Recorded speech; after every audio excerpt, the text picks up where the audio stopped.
क्या लग रहा है हुकूमत के बारे में? बिस्मिल्लाहिर्रहमानिर्रहीम वस्सलातु वस्सलामु अलैका या सय्यदी या रसूलल्लाह अस्सलातु वस्सलामु अलैका या सय्यदी या हबीबल्लाह। या सर, आज इस्लामाबाद पहुंचना जमात इस्लामी का, आज इस्लामाबाद पिंडी पहुंच गए तो इस्लामाबाद पहुंच गए ना, बहुत से लोग डी चौक में भी पहुंच गए हैं। वहाँ पहुंचना इस बात को बिल्कुल अया करता है कि हुकूमत जो है उसके हाथ से गेम निकल गई है। बात यह है कि हुकूमत ने पूरी रात क्रैकडाउन किया। अच्छा, क्रैकडाउन तहरीक इंसाफ पे भी किया, क्रैकडाउन जमात इस्लामी पे भी किया, इवन लाहौर से जो रिंग रोड से लोगों को पकड़ा है उन्होंने कहा जी है ये जमात इस्लामी के बन के जा रहे थे लेकिन है ये तहरीक इंसाफ के। अच्छा, यानी एक ये भी उन्होंने लिबादा तहरीक जमात इस्लामी का पहन रखा है तहरीक इंसाफ। अच्छा, अब उन्होंने इतना क्रैकडाउन किया कि हमें टीवी पे नज़र आया कि बुजुर्ग जो थे जमात इस्लामी को उन्हें भी गिरफ्तार किया गया, बल्कि घसीटा गया।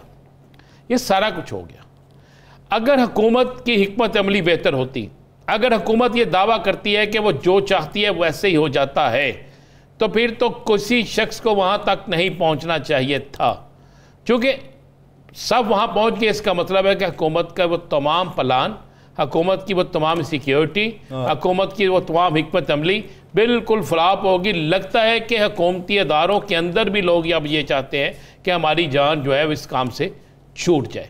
हुकूमत के मुताबिक मैं यही कहूँगा कि गेम अब हुकूमत के हाथ से निकल गई है, अब ओवर हो गई है। अब बल्कि आप ये कह सकते हैं कि बिल्कुल ये सिलसिला जो है ना, ये बिल्कुल हुकूमत के हाथ से निकल गया है। और अब ये सिलसिला आहिस्ता आहिस्ता जो जाएगा ना, वो आपको आइंदा इंतखाबात की तरफ जाता नजर आएगा। आप ये गौर करें कि हुकूमत के अंदर इख्तलाफात हैं।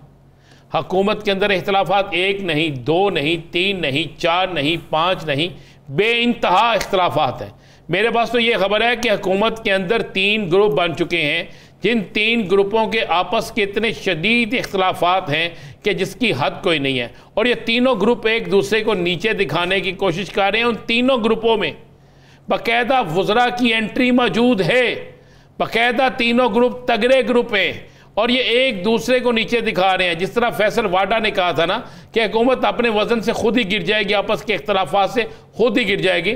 तो ये चीज़ें अब बड़ी क्लियर होकर वाज़ेह हो गई हैं। अब आप इन हुकूमती अफराद की बैठक में बैठें टीवी के अलावा चैनल पे आके, तो वो कभी नहीं कहेंगे।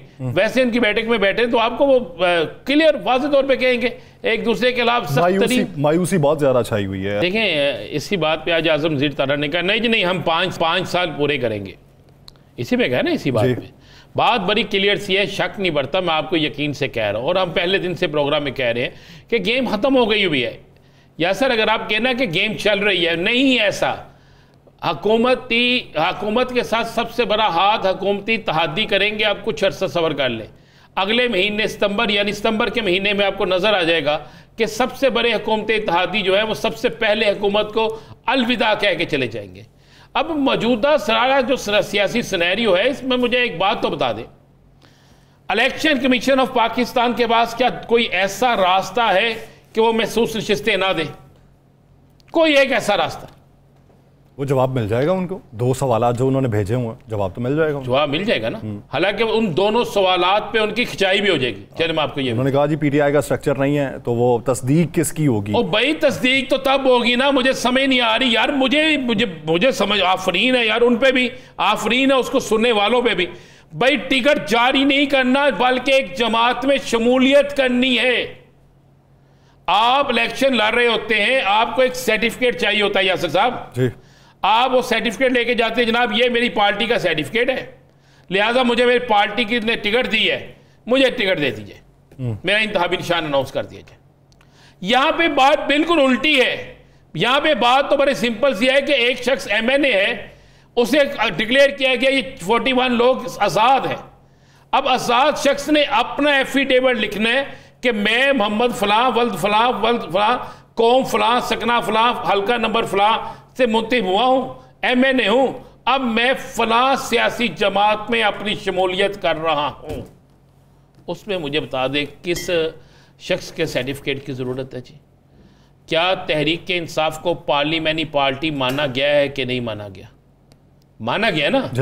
इलेक्शन कमीशन के तो 39 के नाम दिया गया ना। मैं अर्ज कर रहा हूँ, इलेक्शन कमीशन ने खुद कहा ना जी, हमने कब उनका नाम लिस्ट खत्म की है?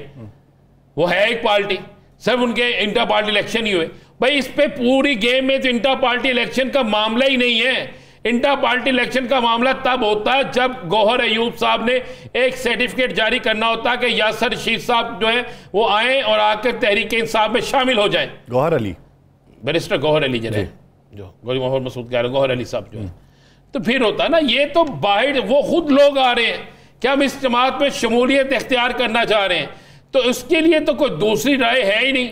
और वो एप्लीकेशन तहरीक इंसाफ को नहीं दे रहे, वो application election commission of Pakistan को दे रहे हैं। एप्लीकेशन नहीं है, वो एक एफिडेविट है, वो एक हलफनामा है जो वो दे रहे हैं कि जनाब ये लें। इतनी सी बात है। आज जिस तरह कहा, मैं अब थोड़ा सा अगर हमारे पास फुटेज होती तो क्लियर हो जाता। आज अहमद खान साहब ने स्पीकर मलिक अहमद खान साहब स्पीकर पंजाब असम्बली ने कहा कि जनाब बेंच पे आप ये इल्ज़ाम ना लगाएं कि मैंने चीफ उसका अपोजिशन लीडर का कमरा या सिक्योरिटी वापस ली है, चूंकि अब सुप्रीम कोर्ट के फैसले के बाद अब वो कोई भी इनमें से जो है वो नहीं है, अपोजिशन लीडर नहीं है, क्योंकि वो सुन्नी इत्तेहाद के थे, अब वो आज़ाद है। अब वो जिस जमात में जाएंगे उसके बाद वहां से जो नामजदगी होगी फिर हम उस पर करेंगे। हालांकि उनसे जब ये सब कुछ वापस लिया गया था उस वक्त सुप्रीम कोर्ट का फैसला नहीं आया था, उस वक्त सुप्रीम कोर्ट का फैसला नहीं आया था, इसी तरह था ना। ऐसे ही। तो आज उन्होंने खुद ये कह दिया। जब उन्होंने ये कह दिया तो मुझे बता दें, जब उस सियासी जमात को जिससे सबसे ज्यादा खतरा है उसके जहन में कोई भाव नहीं है, उसके जहन में कोई ऐसी बात नहीं है, तो यासर साहब फिर मुझे बता दें फिर किस तरह रह जाती है। राना साहब की अहलिया ने भी एक बयान दिया। उन्होंने कहा है कि हुकूमत गिरानी नहीं चाहिए थी, चलने दी जाती है, खान की कारकर्दगी का आवाम को पता चल जाता। अब वो ये कहती हैं कि खान को खान ही मार सकता है और हम आवाम के अंदर जाते हैं, जो मर्जी इकदाम कर लें, आवाम हमारी पजीराई नहीं करते, तारीफ नहीं करते। खान दोबारा फिर आएगा, इसके बाद आना खान नहीं।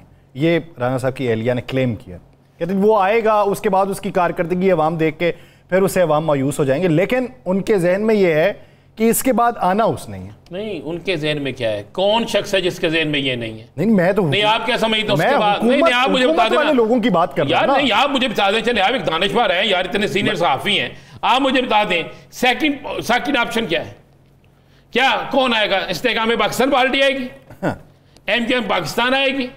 आपने खुद उसने कहा था मुझे बता देना तो कर रहे यार, कोशिश कर। मैं बात कह रहा इलेक्शन जीत कर, भाई वो नामजदगी नहीं मैं कह रहा, इलेक्शन जीत कर कौन सी पार्टी आएगी? अगर इस वक्त चारों सूबों में कोई पार्टी मौजूद है, अगर किसी का चारों सूबों में सबसे ज्यादा वोट बैंक है तो वो तहरीक इंसाफ है। अगर आप ये हम ये क्लेम करते हैं कि जनाब कोई आएगा, तो वो आप ज़हन में रखिएगा वो तहरीक इंसाफ ही है ना सेकंड, इसके अलावा तो ऑप्शन है ही नहीं। अगर तो ऑप्शन हो ना तो फिर मैं कहूँ बाकी भाई ऑप्शन है यासर साहब, तो फिर आप इस तरह करें जनाब, इनको बना दें, आप इनको बना दें, आप इनको बना दें, आप इनको बना दें, फिर भी हो। अब तो ऑप्शन ही कोई नहीं है। आप अवाम में जाते हैं, अवाम के रद्द-ए-अमल आपके सामने आ जाता है, आप अवाम से बाहर निकलते हैं फिर भी रद्द-ए-अमल सामने आ जाता है। आप अपने घर के अंदर जाते हैं, ये सियासतदान अपने घरों में वोट डलवा लें, पर्चियां डाल के दे दें, उन्हें कहे जनाब हम कुछ नहीं कहेंगे, खुद खामोशी से पर्ची निकाल के रख दें, तो आपको पता लग जाएगा। यानी घर से निकलवाना चाहते हैं। मैं बिल्कुल ठीक कह रहा हूं, मैं बिल्कुल ठीक कह रहा हूं। मैं बता रहा हूं कि एक बड़ा जुम्मेदार रुकने असम्बली, उसने हल्फन कहा है कि मेरे बच्चों ने मुझे वोट नहीं डाला, तो उसे वोट किसने डाला होगा, लेकिन वो बन गया, कोई बात नहीं। तो ये तो आलम है यासर साहब, ये तो सारी सूरत हाल है। लेकिन कुछ काम ऐसे है यासर साहब, मैं यहाँ पे जिक्र करूँगा। कल मुझे अस्पताल में जाना हुआ यासर साहब, हो गई बेहतर हालत? हाँ, शुक्र अल्लाह का। तो मुझे एक बड़ी खुशी हुई कि वज़ीर सेहत है ख्वाजा इमरान नज़ीर साहब जी। अच्छा, मैंने उन्हें फ़ोन किया, उनका फौरी रिंग बैक आई। उन्होंने नहीं देखा कि यार सुबह शाम ये बंदा हमारे क्लास ही करता रहता है।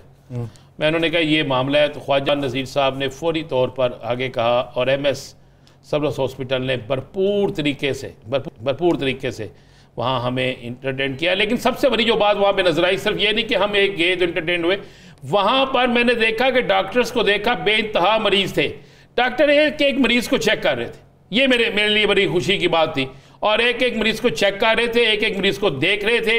और वहाँ पर मैंने ये देखा जिन लोगों ने छुट्टियाँ की थी, उन्हें सजाएं मिल रही थी, उन्हें सख्त तरीन शो का नोटिस ही मिल रहे थे। मैंने पूरी इमरजेंसी में जाके देखा, कोई मरीज़ ये नहीं कह रहा था हमें नहीं देख रहे। हाँ, एक शिकायत मरीज़ों की ज़रूर थी, वो थे कि यार अगर आज इमरान खान का कार्ड होता, आज वो 10 लाख रुपए वाला कार्ड होता तो शायद हमें बहुत सी चीज़ों में फैसिलिटी मिलती। लेकिन हेल्थ के शोबे में मैं कहूँगा कि मैं जो अच्छी होती है हमें देखना चाहिए। ख्वाजा इमरान नज़ीर ने कल बड़ा वहाँ पे उनके काम देख के, उनकी शोबे देख कर, वहाँ पे डॉक्टर्स का काम देख कर, MS सर्विस हॉस्पिटल का और बाकी लोगों का देख कर, इसी तरह कार्डियोलॉजी में डॉक्टर आमर मंदेशा है, बाकी लोग हैं, उनका देख कर मैं तो हैरान हुआ कि यार इस माहौल में भी अगर कोई लोग अच्छा काम कर रहे हैं, चाहे वो वजारत में हैं, चाहे वो वजारत से बाहर है, तो हमें अप्रिशिएट करना चाहिए।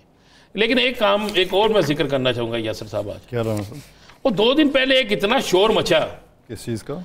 वो एक जो ताहिर अंजम साहब है, नीली परी अब ताहिर अंजम साहब का एक बड़ा शोर मचा, और उस शोर पे कई अरकान असम्बली ने इतना शोर डाला और वो सारे वाक़े का ज़िम्मेदार पता किसको करार दे दिया? इमरान खान को। अगर आप ताहिर अंजम की वो गुफ्तगू सुने, अगर मेरे प्रोड्यूसर उनकी गुफ्तगू सुना सके कि वो उसने क्या कहा कि किन की तरबियत है, वो कहते हैं ये तो इमरान खान की तरबियत है, ये तो सब इमरान खान ने किया है, ये सारा कुछ। आपको पता लग गया असल कहानी क्या निकली? असल कहानी तो ये निकली कि जनाब यहाँ पे आने से पहले ये नीली पीली शीली जितनी भी परी है, ये सतरंगी परी ये थी जनाब ताहिर अंजम साहब के घर में। अच्छा, सुन लें, वहां बैठ के प्लानिंग हुई। ताहिर अंजम ने कहा जनाब मैं भी ऊपर चला जाऊं, और उसने कहा जी मुझे भी महसूस नशिस्तों में से जगह मिल जाए। तय ये हुआ कि ताहिर अंजम साहब पंजाब असम्बली के उस तरफ आएंगे जहां पे तहरीक इंसाफ का बूकर ताली कैंप है। एक तीर से 2 शिकार करेंगे, कहेंगे जनाब बूकर ताली कैंप जो है ये तो एक बड़ा गलत है, लगा है, यहाँ के पे तशद्दुद होता है। नीली परी साहबा को वहां पे रक्शे में बिठा के भेजते हैं, ये वहां से वहां पे आ गई। वहां पे आने के बाद ये सारा एक एपिसोड होता है। अब अंदाजा लगाएं वो इतने आराम से मार खा रहा है, नून लीग में ऊपर जाना चाहता है और दूसरी पाकिस्तान तहरीक इंसाफ, बिल्कुल इसी तरह। अच्छा, वो इतने आराम से मार खा रहा है जैसे सामने को भोलू भलवान हो मार खान वाला। आप गौर करें ना, अगर उसकी फुटेज दिखाएं करीब से तो आपको नजर आ जाएगा, आप वो करें। अच्छा, वो नीली पीली शीली परी ने वहां पे कहा अपने इमरान खान के, अच्छा वो ये देखे ना, वो देखें वो मुक्के तो पहले डेरी जान रहे हैं।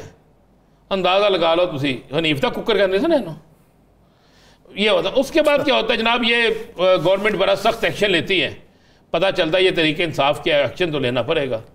ऊपर तक फ़ोन खरकते हैं जनाब, बड़ा तेज़ होता है काम। तेज़ होने के बाद इवन के एक TV चैनल पे ना ये जो है ताहिर अंजम साहब, ये बदामी साहब को प्रोग्राम में वहाँ पे कहते हैं जनाब ये बड़ी ज़्यादती है, ये इमरान खान है फ़ला फ़ला फ़ला, मैं तो इससे नहीं छोड़ूंगा, मुझे वज़ीर आला का भी फ़ोन आ गया साफ लांग। अब होता है क्या, रात को इस लड़की को ढूंढने की कोशिश की जाती है, ये लड़की नहीं मिलती, पुलिस सारी परेशान। पुलिस फौरी तौर पे टेलीफोन का रिकॉर्ड निकालती है तो हैरत अंगेज तौर पे ये निकलता है कि इसकी कई कालें इस वकूए से पहले और वकूए के बाद ताहिर अंजम के साथ हैं, कई कालें, जिसका फौरी बाद इसे चेक किया जाता है। चेक करते करते ताहिर, यही सूरत हाल होगी ना, पायन बोती लगी थे नहीं फिर ताहिर अंजम के घर की तरफ जाते हैं, वहां पे CCTV कैमरों में ये रिकॉर्डिंग मौजूद होती है, रिकॉर्डिंग हाथ आ जाती है। उसके घर से निकलते, घर में दाखिल होते तो ताहिर अंजम से मिलते हैं, बाहर तक छोड़ने आया। फिर जब उसको पकड़ के पूछते हैं सही सीधा जनाब जी से, वो कहता जनाब मैं अपनी जमात उत्ते जाना सी, बल्ले बल्ले करानी सी, तो उन्होंने सैनट दे और महसूस नशिस्तां च ਉਹਦਾ ਨਾਂ आ जाता और सान दोवां नूं शोहरत मिल जाती मसन। और मैं कहना आफरीन मातम है उन लोगों की अकल पे जिन्होंने इन दोनों की बातों पे यकीन करके इतने इतने बयान जारी हो गए कि जनाब ये है तरीके इंसाफ, ये है तरीके इंतशार, सारा कुछ कह दिया एक औरत के कहने पे। पता चला कि दोनों ड्रामा कर रहे हैं।